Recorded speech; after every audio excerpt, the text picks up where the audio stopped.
A continuación, Economía en 3D.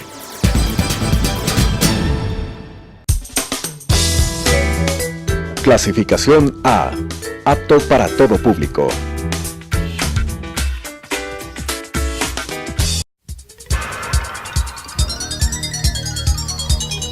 Las opiniones vertidas en este espacio por la producción y dirección del programa son de exclusiva responsabilidad de sus autores y de quienes intervienen en ellos.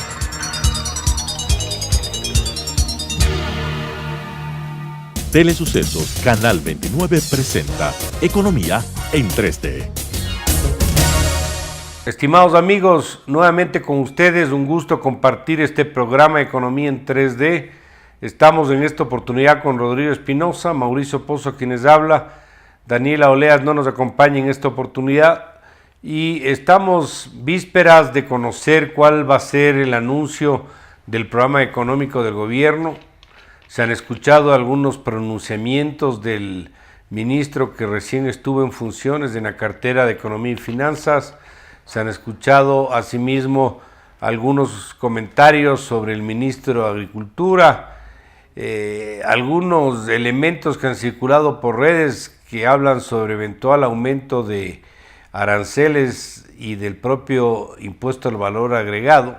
Y creo que son temas que merecen una explicación, un análisis de parte de nosotros y por esa razón creo que es uno de los temas sobre los cuales podemos conversar el día de hoy. Yo por mi parte quería empezar diciéndoles que, como hemos dicho a lo largo ya de bastantes años, el Ecuador ha ido acumulando problemas, ha ido acumulando una suerte de desbalances en varios ámbitos. En el ámbito fiscal tenemos ya varios años consecutivos con déficit fiscales cercanos al 6, al 7% del PIB.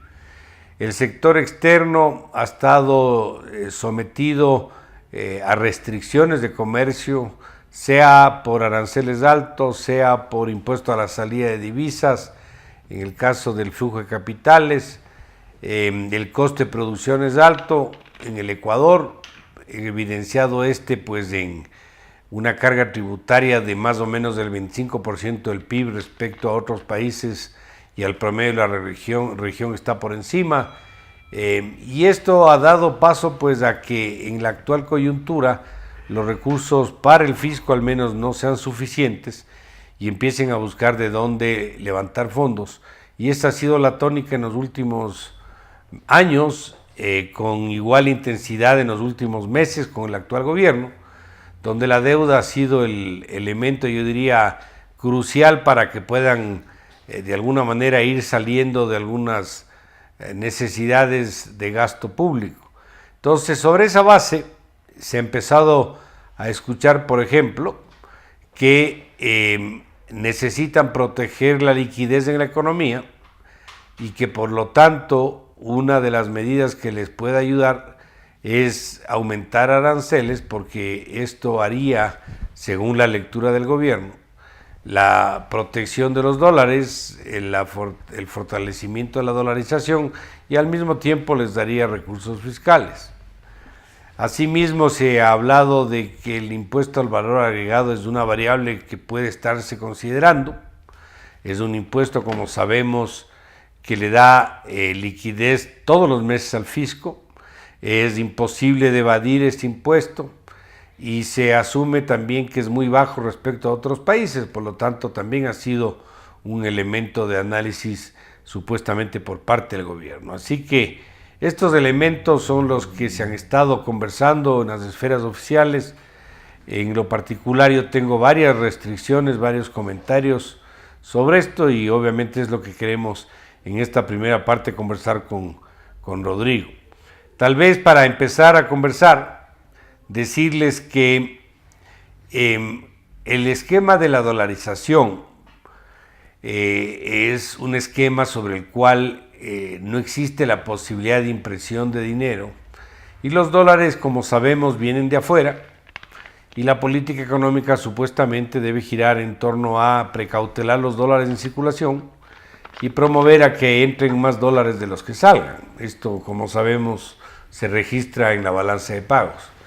Y dentro de este análisis hay que un poco hacer un poquito de memoria y recordar, por ejemplo, lo que establecía el método que se conoció en su momento como el método de ajuste automático de la balanza de pagos, promovido por David Hume, y que regía para economías donde estaba como base de referencia el patrón oro y sobre el cual los países podían emitir dinero, y este dinero en circulación, si este aumentaba es porque había aumento del oro o del precio del oro o de la cantidad del oro. Esto promovía, por ejemplo, más importaciones y se producía un ajuste automático de la balanza de pagos, asumiendo ausencia de restricciones para el ingreso o la salida de los mismos. Hago este comentario simplemente para decirles que cuando se producen aranceles técnicamente sustentados en los niveles que correspondan, las empresas pequeñas o grandes que dependen de insumos importados, por ejemplo, importarían estos productos hasta los niveles donde ellas o estas empresas puedan vender. Es decir, no es de ninguna manera aceptable pensar que porque bajan los aranceles en cierto porcentaje, las empresas van a importar al infinito. Estas van a importar hasta donde puedan vender, por lo tanto, la producción nacional se convierte en una suerte de amortiguador para los recursos que se importan, y esto significaría en la práctica que no es correcto asumir que porque los aranceles se vayan a reducir, por ejemplo, va a haber un desbande de dólares y que la balanza de pagos se va a debilitar y la dolarización también. Ese tema, al menos desde este pequeño razonamiento que estoy haciendo, no sería viable y no creo que sería posible. Adicionalmente, pensar que la permanencia del impuesto a la salida de divisas es lo que protege la liquidez y la dolarización, creo que también merece un comentario. Solo para irnos poco tiempo atrás del año 2017, frente al año previo, al 2016, el impuesto a la salida de divisas, que tiene una tasa impositiva del 5%, registró en recaudación un aumento del 13% frente al año previo. ¿Qué significa esto en términos prácticos? Que a pesar de que la tasa es alta, esto no ha impedido que sigan saliendo capitales. Por lo tanto, si yo pretendo precautelar los dólares en circulación, lo más probable es que lo que se requiera no son tasas ni más altas ni más bajas, sino un ambiente adecuado para que los recursos tengan algún grado de seguridad en el país y no salgan afuera. O he dicho en otras palabras, no es la tasa de interés lo que detiene o atrae, o la tasa en este caso impositiva, sino es el entorno, es el ambiente, es la seguridad, es la confianza, lo que hace que estos recursos permanezcan. Entonces, con estos dos comentarios, en el un caso que parecería que quieren subir aranceles y en el otro que pretenden no topar el impuesto a la salida de divisas como una medida a mi criterio necesaria, podemos empezar a un poco analizar las alternativas que parece se están estudiando a nivel del gobierno. ¿Cuál es tu opinión, Rodrigo? Mira, yo creo que la mayoría estamos de acuerdo que hay un problema en el país que proviene del excesivo gasto público. Eso es lo que nos ha generado un bache fiscal que cada vez requiere de financiamiento externo. Y el financiamiento externo ha llegado a tales niveles que el servicio del financiamiento externo supera en mucho a los gastos sociales que el gobierno obligatoriamente tiene que hacer respecto a salud, educación y seguridad. Entonces, hay un problema. El excesivo gasto público está generando que cada vez el país requiera de más recursos para financiar el pago de amortización e intereses de la deuda. Eso es un problema gravísimo. Entonces, sobre eso, lamentablemente, yo no he escuchado posiciones de autoridades en el sentido de que hay que reducir el gasto público. Y eso es importantísimo, porque una reducción del gasto público te va a generar una baja de las importaciones, porque ese elemento ha venido impactando sobre las importaciones y se han creado mucho más importaciones como consecuencia del excesivo gasto público.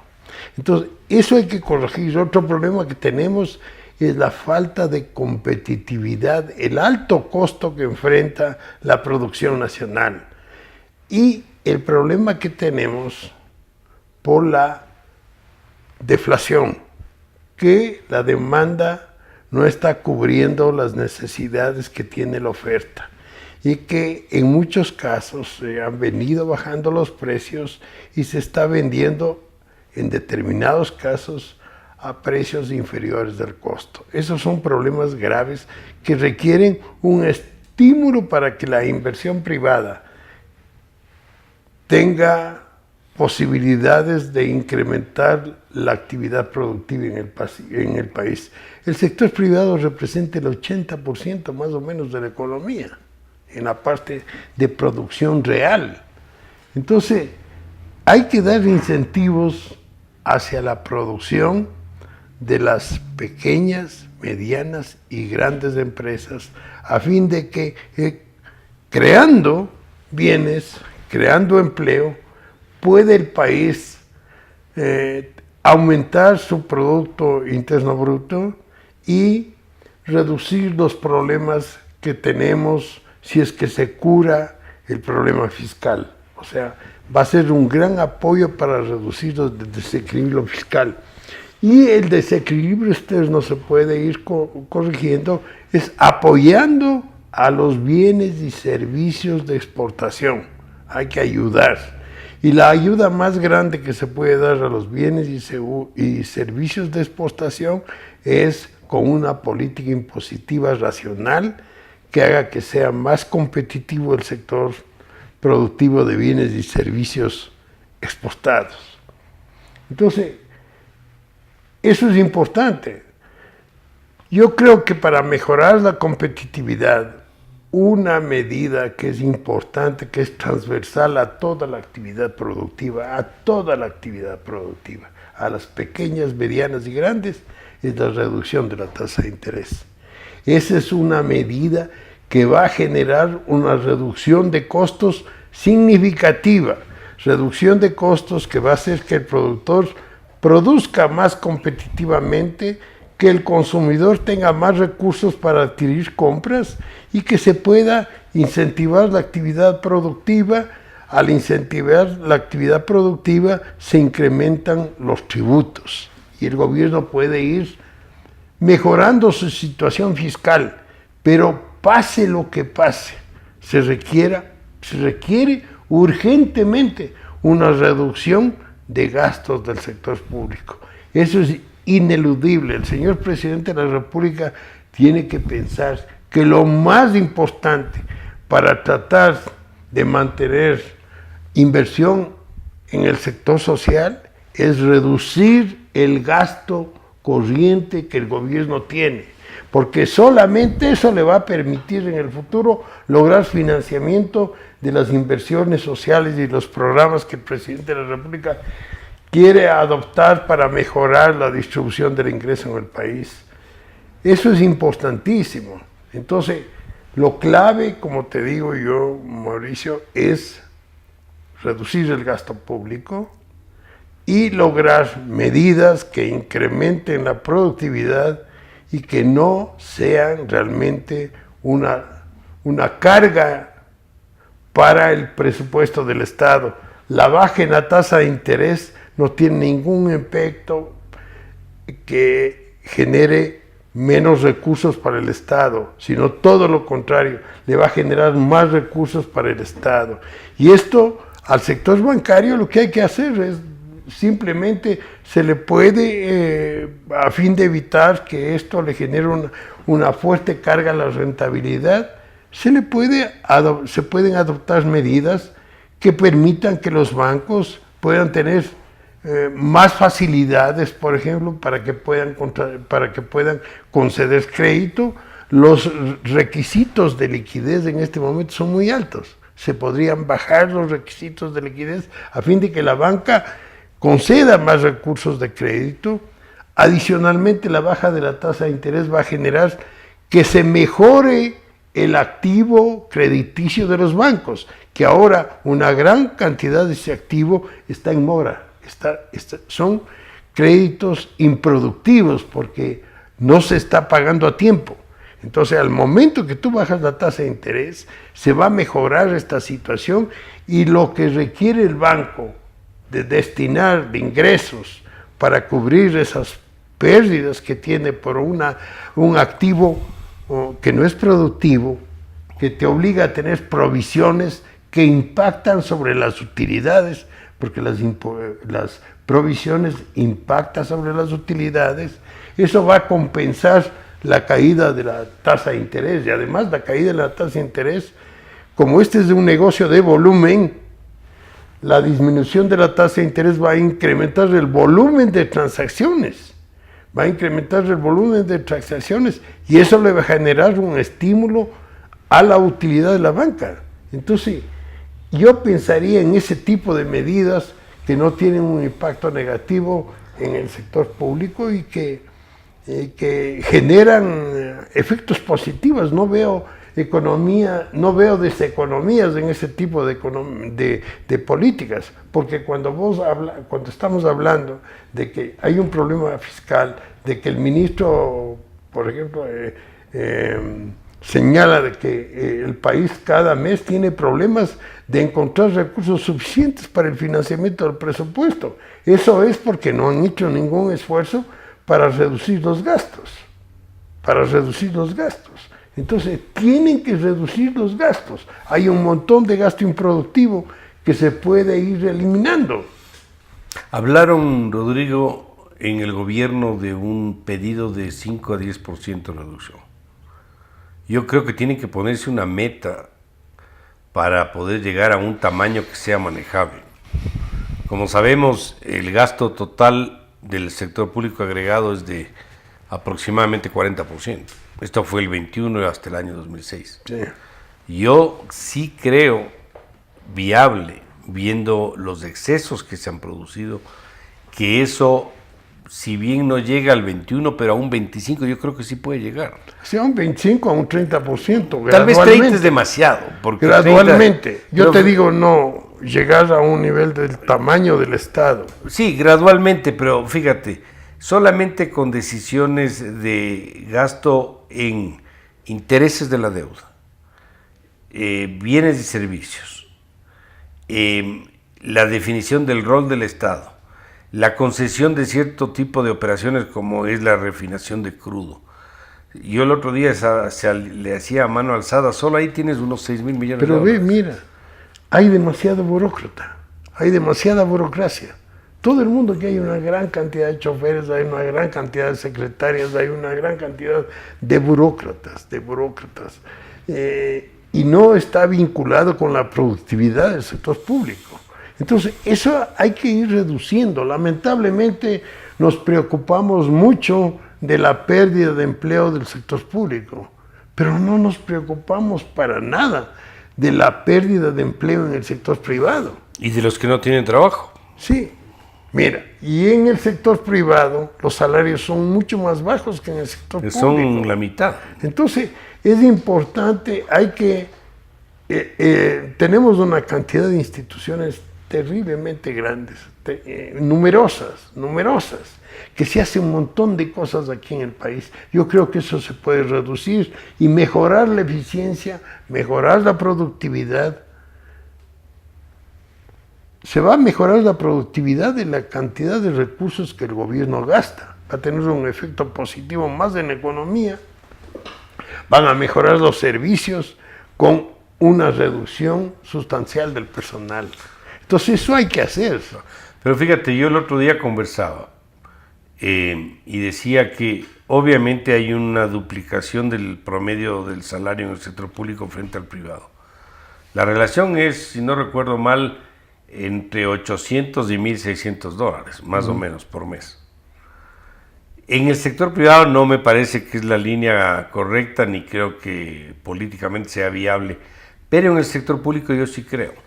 Yo te diría, inclusive precautelando la estabilidad laboral de los burócratas en general, tú podrías hacer lo que han hecho en otros países, ya lo han hecho, no es que no lo han hecho, hacer lo que llaman una especie de quita de los valores nominales del salario y garantizarles la estabilidad. Señor, usted gana 100. A partir del próximo mes, si está de acuerdo, va a recibir 900 u 800. Pero eso creo que va contra la Constitución. En el caso del sector público, derechos laborales. No sé si está en el sector público eso considerado. Tienes garantía. Pero tú tienes, acuérdate, los componentes del salario. Hay varios componentes ahí. Aquí, más que el valor del salario, lo que hay que ver es el costo por persona de la contratación. Y ahí tú puedes, solamente en un 10% de ahí tú tienes 1.000 millones al año. Pero verás, por ejemplo, hay una entrega de teléfonos celulares gratuitos. Le pagan el servicio. ¿Cuánto es eso? Mínimo $100 por persona. Bueno, es una por cantidad, mes. Pero es importante porque son una gran cantidad. Claro, sí, por supuesto. ¿Y cuántos tienen choferes? No, la cantidad de funcionarios que tienen hasta guardaespaldas. Guardaespaldas. Y vehículos. Yo fui gerente del Banco Central y no tenía guardaespaldas. Mira, era solo con el chofer, ¿no? Y igualmente cuando, bueno, a mí no me gustaba tener guardaespaldas. Cuando fui ministro de Finanzas tampoco tenía guardaespaldas. A otros les encanta tener un montón de carros atrás. Es que eso hay que normar, pues, Rodrigo. Eso las autoridades públicas y el presidente tienen que normar aquí. Vehículos solo el ministro. Seguridad hasta tanto tales cargos, y eso hay como ir normando, pero no se han dado ese trabajo. El señor presidente de la República dijo que les había pedido a los ministros, a los responsables del sector público que tienen poder de decisión para reducir los gastos de cada una de las instituciones, les pidió que bajen un 4 o un 5%, que no se ve eso. Mira, no se ve. Eso hay que obligar, eso tiene que haber indicadores. Muy bien. En el presupuesto del Estado tú tenías para el mes de mayo gastar tal cantidad, menos del 5% y claro, tienes que demostrarme. O sea, ves a una reunión de gabinete donde demuestren con indicadores que están haciendo eso. Sí, eso es un tema absolutamente... Y eso va a mejorar la productividad, oye. Sí. Va a mejorar la productividad. No va a pasar nada si hay ese recorte como tú bien mencionas. Ahora, el otro tema que yo quería conversar es el tema del IVA diferenciado. Pero permíteme que te diga, sí, eso va a reducir el gasto, va a reducir, vamos a bajar el déficit, vamos a bajar las necesidades de financiamiento, ¿no? Y la otra medida que te digo yo, de baja de la tasa de interés, que yo creo que los mismos vaqueros estarían de acuerdo, porque eso no les va a generar una pérdida de utilidades significativa, porque va a aumentar el volumen de transacciones y además se puede bajar el encaje, se pueden adoptar políticas, pero eso sí, por ejemplo, prohibir que los bancos no tengan sino el 100% de provisiones respecto a la cartera improductiva. Tienen que tener mínimo el 100%. Eso hay que obligarles. Pero fíjate, en el tema de las tasas de interés, ¿qué es lo que teóricamente uno debería pensar? Una economía dolarizada, donde tú no tienes política monetaria, pongámoslo entre comillas, porque aquí le han hecho que haga política monetaria con las normas que han sacado. Lo que han hecho es aumentado la política crediticia. Y política monetaria de alguna manera... Política monetaria, tú puedes subir los de encajes, bajar los de pero encajes. Pero sí se han movido en eso, han hecho operaciones de mercado abierto, se han hecho cosas ahí no tan compatibles con política monetaria. O sea, compatibles con la dolarización. Claro, pero lo que te estoy diciendo, que justo han hecho cosas que no empatan con eso, le han forzado a hacer cosas que no debían hacer. Pero a lo que iba es, esto significa que las tasas de interés, teóricamente hablando, estando dolarizados, deberían responder al mercado internacional. Y no responden al mercado internacional. Bueno, ahora, ¿por qué no responden al mercado internacional? No responden por varias razones. Uno, porque obviamente el emisor de dólares tiene un riesgo muy distinto a nosotros que usamos esa moneda. 2, porque las tasas de interés en el Ecuador no responden al mercado. Las tasas de interés en el Ecuador, sabemos, son fijadas administrativamente por el Banco Central. Son puestas a dedo. Sin argumentos técnicos. Sin ningún argumento. Sí. Porque tú subes la liquidez, sube la liquidez de la economía, baja la liquidez de la economía, sube el precio del petróleo, baja el precio del petróleo, hay más riesgo país, hay menos riesgo país y las tasas siguen iguales. Y ve, mira, si vos estás actuando con política monetaria, la tasa de interés es muy importante, es una parte esencial de la política monetaria. Y es lástima, hay una lástima, porque el Banco Central fijó tasas y casi no ha movido. Mira lo que te digo, están parqueadas ahí. O sea, eso no ha hecho esa política monetaria que podía haber hecho. Y como te digo, hay que adoptar, hay un montón de regulaciones que no son convenientes. Esas regulaciones que te requieren a vos tener una liquidez muy alta, muy alta. Eso quiere decir tener recursos ociosos. Pero si tú dices, muy bien, voy a reducir las necesidades de liquidez que tienen los bancos, voy a reducir el encaje y que esa reducción de liquidez se incremente crédito. El incremento de crédito de recursos que no están obteniendo rendimiento al conceder crédito, aunque sea una tasa más baja, va a generar utilidades. Bueno, por eso ahora tienes tú, por ejemplo, deflación, ya son 6 meses de tasas negativas de inflación y las tasas de interés siguen siendo las mismas, lo que significa que las tasas reales son altísimas. Ahora, Mauricio, vos bien hablas de esto de la deflación. La deflación es un resultado que no hemos tenido en la historia reciente del país. Solamente tuvimos después de la gran depresión en los años 30. Ahí tuvimos deflación. Pero en el resto no. Todo lo contrario. Y ahora tenemos deflación con tasas de interés como nunca hemos tenido. Y en dólares, porque antes la tasa de interés en sucres era del 12%. Ahora tenemos tasas de interés en dólares elevadísimas y con deflación. Entonces, eso también es una demostración de que esa es una política que yo creo que todo el mundo aplaudiría. El sector empresarial, los productores en el país estarían muy contentos de que la tasa de interés baje. Ya. Ahí tienes otro ingrediente que yo quería conversar, que es el hecho de la ausencia de banca internacional. ¿Por qué digo esto? Porque si tú creas un ambiente proclive a que el Ecuador se transforme gradualmente en un centro de atracción de capitales por estar dolarizados, que es lo que tiene el caso panameño, tú puedes atraer la presencia de banca grande. Que venga al Ecuador un BBVA, que venga un Santander, un Wells Fargo, un Chase, que te genere presión al mercado financiero local, que es otra de las formas de botar la tasa abajo y volverles más competitivos y asimismo ganar eficiencia en el sector. Verás, Mauricio, sobre eso que hablas tú. La regulación, la ley en el Ecuador, la ley financiera, la ley bancaria, permite el ingreso de cualquier institución al país. No hay impedimento ninguno para que ingresen. Para que ingresen instituciones financieras, lo único que tienen que cumplir, lo básico es que tienen un capital mínimo. Un capital mínimo que para un banco... Que para un estándar internacional es nada. No es nada. Si para los bancos nuestros no es nada. Peor para los de afuera. Peor para un banco de afuera. Pero el banco de afuera viene cuando el tamaño del país le permite generar rendimientos. Así es. Entonces, porque el negocio bancario es un negocio de números, de volumen. Y el Ecuador lamentablemente tiene un volumen muy pequeño. Entonces,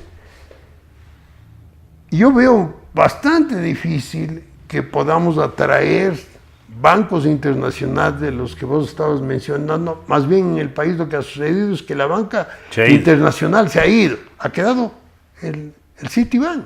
Pero ¿sabes por qué? Bueno, la operación del Citi es muy pequeña en el muy contexto. pequeña, más tiene. Pero sabes, pero yo no te digo banca internacional para agotar su liquidez de captación en colocaciones solo en el Ecuador, sino que sea un centro de distribución de recursos y de financiamiento para la región. Es lo que hacen en otros países, que captan en un país, prestas adentro y prestas también afuera. La ventaja que tiene el Ecuador desde el punto financiero es que es dolarizado. Es un por esto digo yo creo que hay una puerta... que tiene la posibilidad de que no corre riesgo cambiario. Exactamente. Y puede... Con esos recursos puede conceder crédito en Colombia, puede conceder crédito en el Perú, y puede ser... A eso voy, justamente a eso. Para eso necesitas modificaciones en la ley que permitas dar incentivos para que ellos vengan, porque tienen el problema que enfrentan es de un mercado chico. En Panamá se dieron muchos incentivos porque Panamá también era un mercado muy pequeño.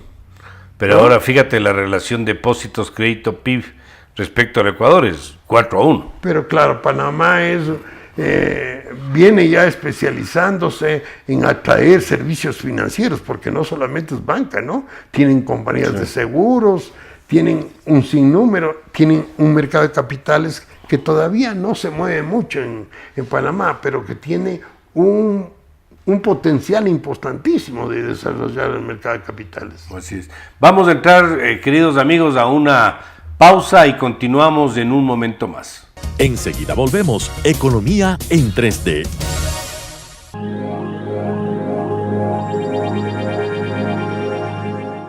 Por favor, acompaña a Leticia todo el tiempo. Ella es nueva y este es su primer día. Mami, no la puedes descuidar. Mami, es todo otra estará cosa, bien, de otra veras. cultura. Asegúrate de estar Muy con bien. ella todo el tiempo. Que Adiós, les vaya mami. bien y que se diviertan.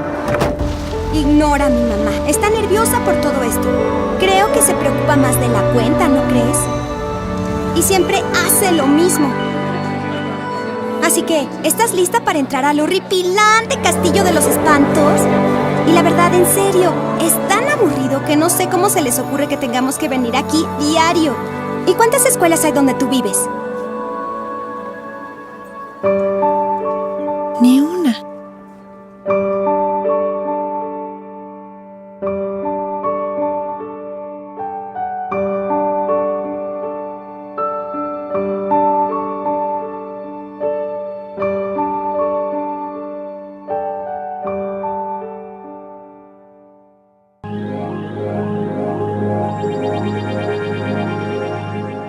Continuamos. Economía en 3D. Estimados amigos de Economía en 3D, nuevamente con ustedes, con Rodrigo Espinosa, Mauricio Pozo, Daniela Oleas no nos acompaña en esta oportunidad, conversando un poco de las alternativas que se podrían adoptar toda vez que estamos a puertas de conocer el programa económico del gobierno. Hemos conversado un poco del tema financiero, algo sobre el tema arancelario también. Quisiera abordar el tema del IVA, Rodrigo. ¿Cuál es un poco tu percepción sobre este comentario de establecer un IVA diferenciado en el Ecuador? Verás, primero, subir el IVA va en contra de la deflación. Afecta. Va a agravar más, porque está incrementando el costo. El costo. Si tenemos problemas de demanda y tú aumentas el precio, porque el IVA lo que hace es aumentar el precio, estás generando una medida que va contra la deflación. O sea, apoya para que profundice la deflación. Por eso, a mí me parece un absurdo pensar en un aumento del IVA. No. Entonces, si no estamos pensando en un aumento del IVA, se podría... la diferenciación puede ser causa de corrupción, puede generar problemas. Es bien difícil que tú determines qué tipo de bienes deben pagar más IVA y qué otros tipos de bienes deben pagar menos IVA. Entonces, yo primero planteando de que no se debe subir del 12, la diferenciación sería liberar.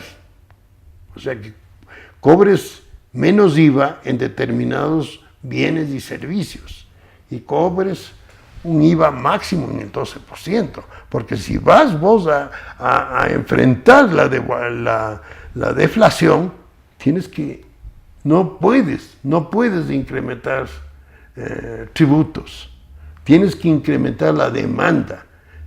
Y una de las cuestiones que es importante es el asunto que está vinculado con la política internacional, los tratados comerciales, que yo veo en el gobierno que no hay mucho interés,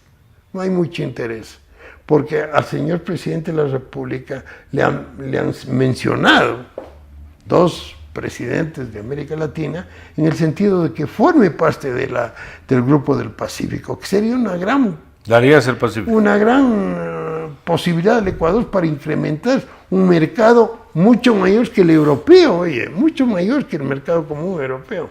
Entonces, eso ya deberíamos estar metidos dentro de la Alianza del Pacífico. Tendríamos ahí la ventaja de tener un tratado con México, que es otro de los países que está metido dentro, con Costa Rica, con algunos países, que nos va a ampliar el mercado. Eso debemos hacer. Es necesario ampliar el mercado para defender la dolarización, para que en el país ingresen más dólares.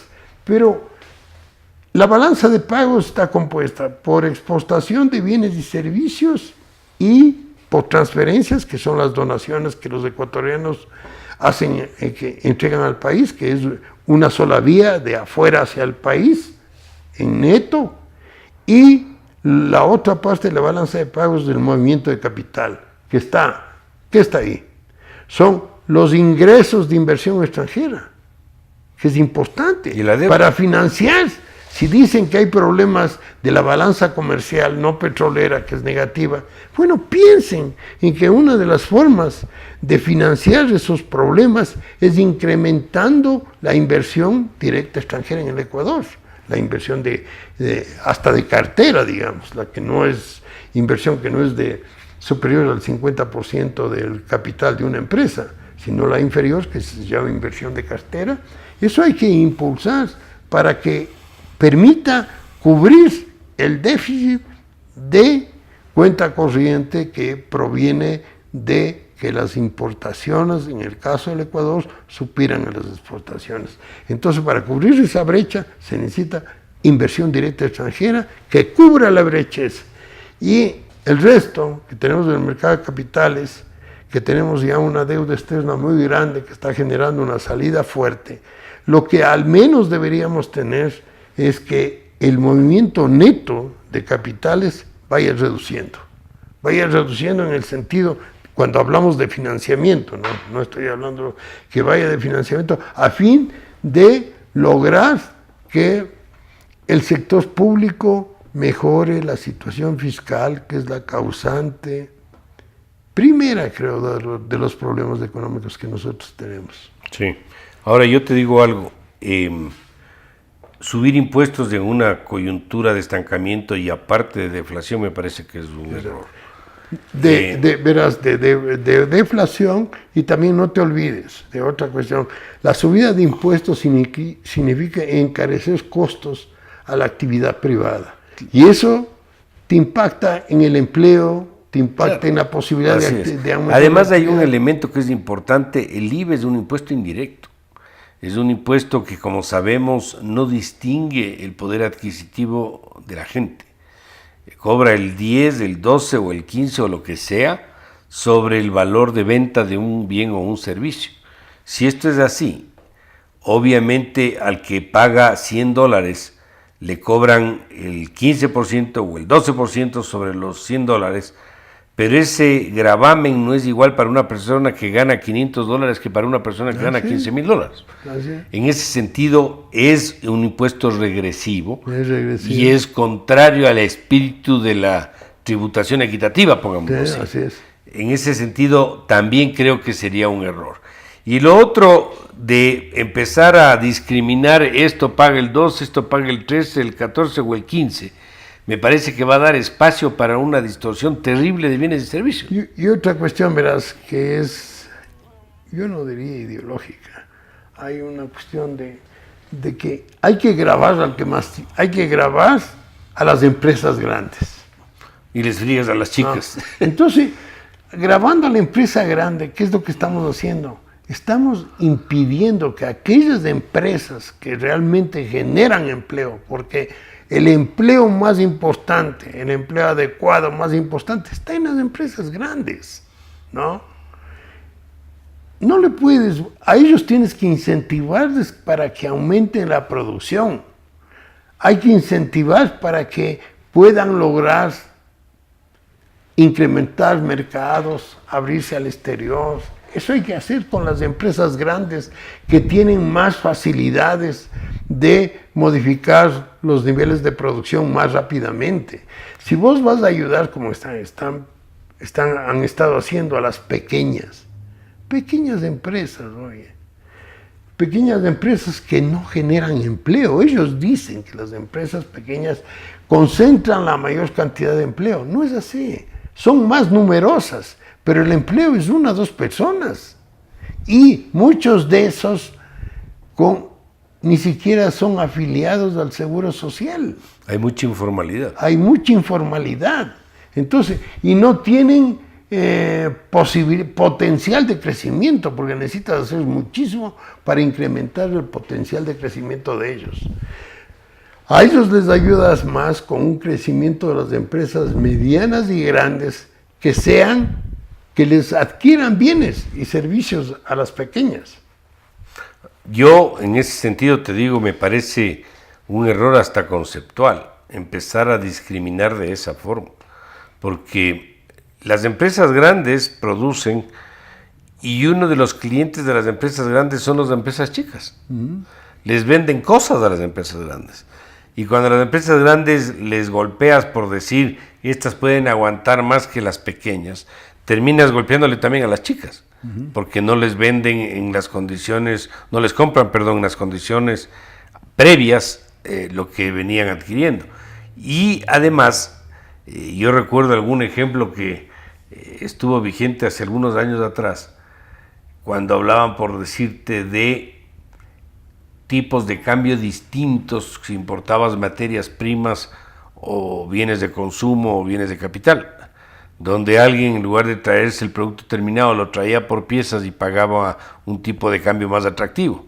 En el caso del IVA diferenciario va a pasar lo mismo, porque te dicen, usted paga el 12 si es así y paga el 15 si es de otra forma, entonces va a hacer todo lo que sea necesario el mercado para buscar pagar el 2 y no pagar el 15.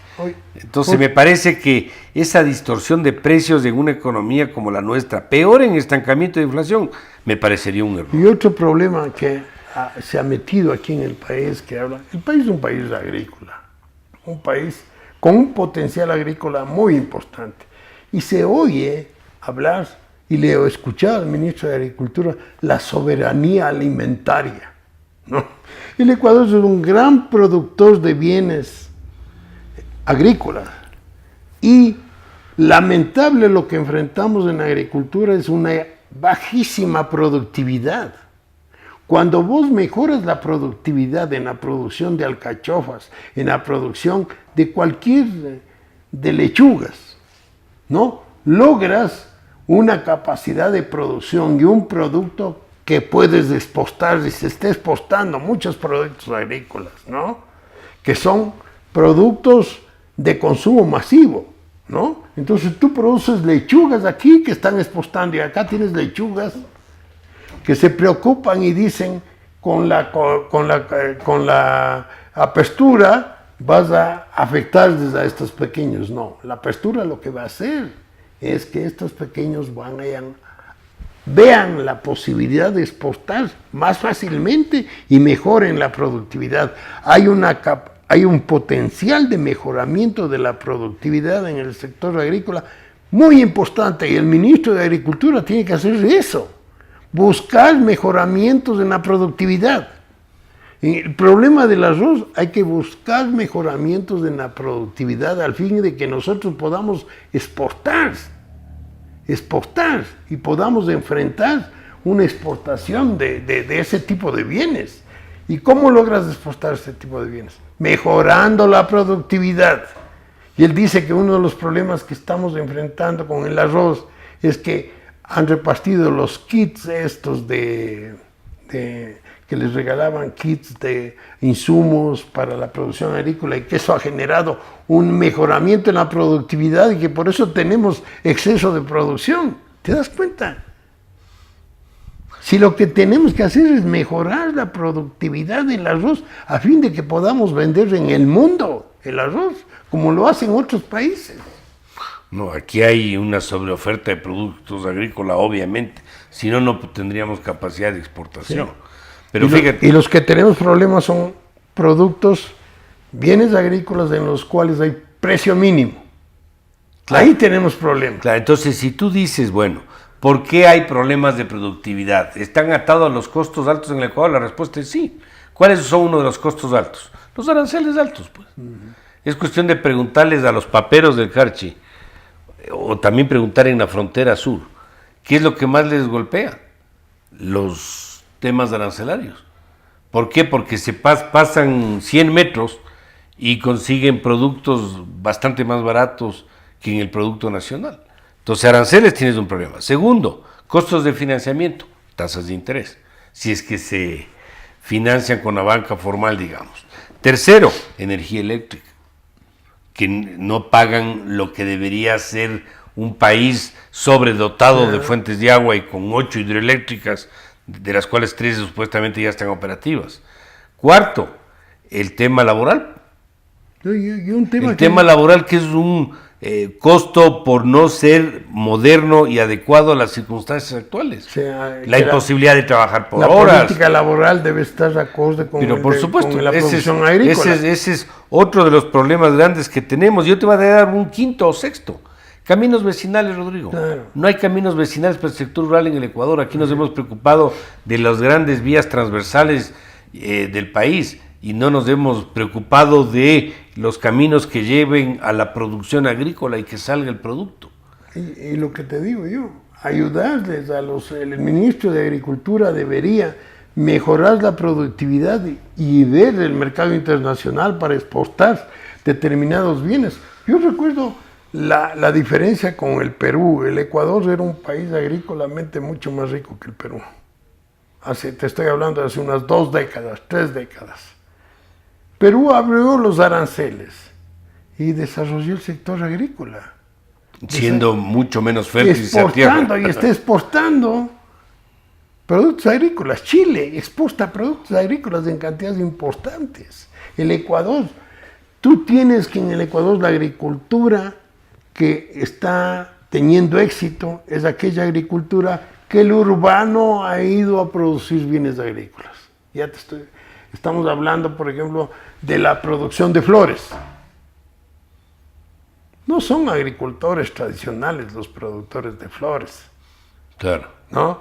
Y si te pones a pensar en los nuevos productos agrícolas que el país está desarrollando para la exportación, tampoco son agricultores tradicionales. Son gente que se ha preocupado de la productividad, ha mejorado, ha generado calidad de la producción y está exportando. Y les está yendo muy bien. Eso es lo que hay que copiar. Tratar de copiar que los pequeños produzcan igual que lo que producen los grandes. Yo en ese sentido estoy preocupado de lo que pueda hacer el anuncio. ¿Por dónde va el anuncio del programa económico? Porque si va a ir por impuestos, va a ir por aranceles, el gasto no se va a ver con una política real de reducción firme, aunque sea de manera escalonada en el tiempo. No sé si esté en mente el tema de los subsidios, pero si no arreglas del lado derecho el balance que es del gasto, las decisiones o de subsidios o de impuestos, yo te diría, o de deuda, van a quedar absolutamente insuficientes. Se está hablando de que cada mes el gobierno está enfrentando la escasez de recursos para cubrir con las necesidades de gasto del presupuesto. Eso tiene todos los meses. a pesar de que tiene esa situación todos los meses, no se ha hecho lo suficiente para reducir el gasto. Y ahí es el problema. El problema es el problema. No pensar en que para incrementar esas necesidades de gasto que tiene el gobierno hay que incrementar impuestos. En una economía con deflación eso es absurdo. Es absurdo que en deflación tú pienses en incrementar impuestos. Estoy de acuerdo contigo, Rodrigo. Yo hasta hablar de que yo mantendría los impuestos, oyes, hasta poder lograr una reducción. Pero algunos inclusive puedes eliminar. Puedes eliminar. O sí. irles reduciendo gradualmente. Eso, pero, o sea, cuando vos manejas eficientemente puedes darte el lujo de ir reduciendo gastos que son impuestos que son innecesarios y que muchas veces te generan problemas hasta de... Están hablando, el ministro de Agricultura dijo una cuestión, que la tasa arancelaria era positiva porque habían obtenido como 10 millones de dólares. ¿Te das cuenta que generamos un problema con todos los países miembros de la Comunidad Económica Europea que están diciendo que esto no debe ser así? Los Estados Unidos, que si queremos tener un convenio bilateral con los Estados Unidos, eso hay que eliminar. Colombia y Perú te está pidiendo que elimines. Entonces, ¿por qué las autoridades económicas del país mantienen que eso se debe mantener?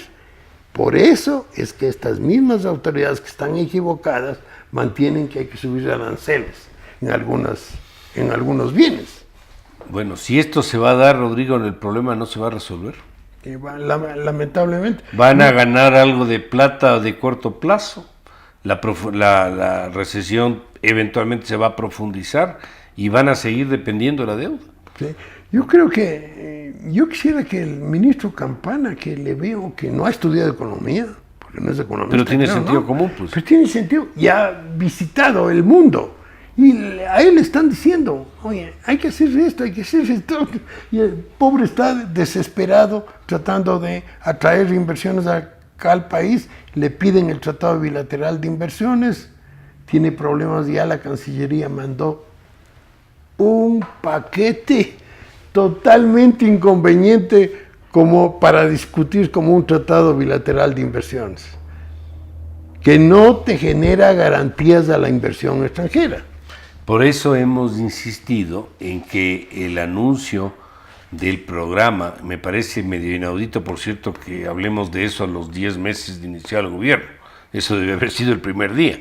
Pero bueno, más vale tarde que nunca, como se dice, pero en todo caso, por eso hemos insistido que tiene que ser un programa coherente, pues lo digo. Un programa integral coherente donde haya sindéresis en las políticas, en las acciones, en los actores, en los ministros. El ministro Campana hace sus mejores esfuerzos por traer inversión extranjera. El ministro de Hidrocarburos trata de sanear el sector petrolero. Y no tiene apoyo. Y no hay apoyo en la política internacional. No hay apoyo. Ni en el ámbito fiscal tampoco. Entonces, por ejemplo, quieren mejorar la productividad en el sector petrolero. Y veo que hay problemas, que no se mueve rápido la cosa. Yo creo que algo que debería incorporar un programa económico que dé una luz de confianza es un cambio de la estructura, cómo está el gabinete.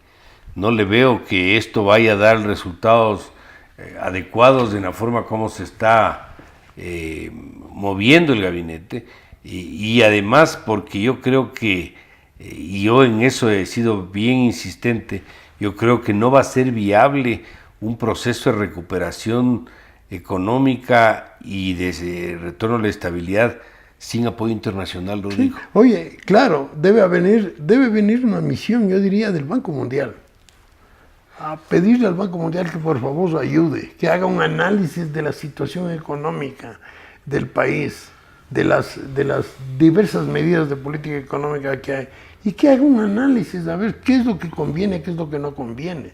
Pero lastimosamente hoy en Banco Mundial y creen que es el neoliberalismo. Y ni siquiera te digo, ni siquiera es un tema de un programa de un año, es un programa de por lo menos 3 años. Es que el problema, yo personalmente he dicho y comento, El problema actual económico es más grave que el problema que tuvo Maguad antes de entrar a la crisis.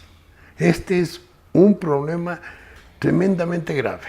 El otro se podía haber resuelto con determinadas medidas. Yo creo que el error de la política económica de Maguad fue un error inmenso en el manejo monetario financiero.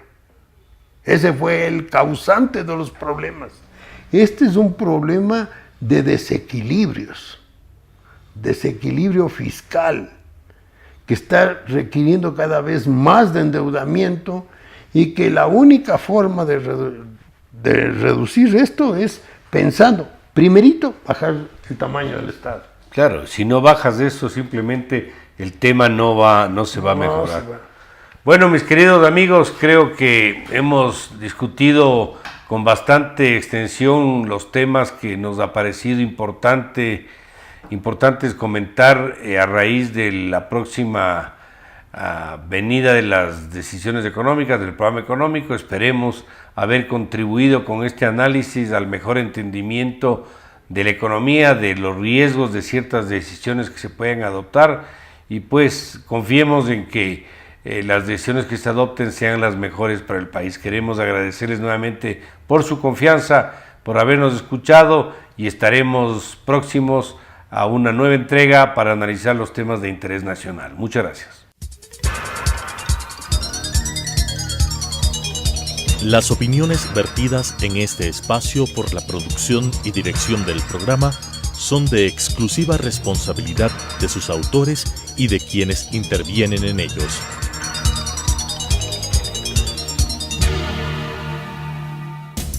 Telesucesos Canal 29 presentó Economía en 3D.